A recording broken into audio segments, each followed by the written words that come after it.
2వ అధ్యాయం 2వ దినవృత్తాంతంలో 20:11-13 వరకు చూసినట్లయితే వాళ్ళంట వీళ్ళు ప్రార్థన చేసేటప్పటికి స్త్రీలు పురుషులు నిలబడ్డారంట. యుద్ధంలో స్త్రీలు కూడా పరిగెత్తారంట.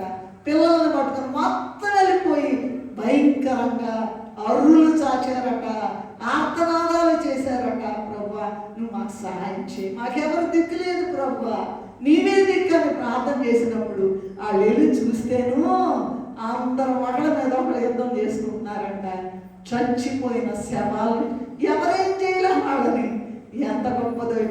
వాళ్ళు చనిపోయి శవాలు ఉండిపోయినాయి అంట. ఆ శవాల మీద అంట భయంకరమైన బంగారం ఉందంట, బోళ్ళని నగలున్నాయంట. అవి దోచుకోవడానికి 3 దినాలు పట్టి అంట. 3 దినాలు దోచుకుని ఏంటి వీళ్ళు గెలిచారా ఓడారా ఏం చేయలే, ఎవరేం చేయలే, ఎవరు అంటుకోవాలా, యుద్ధం జరగల, వాళ్ళకే పెట్టేశాడు. వాళ్ళే చంపుకున్నారు.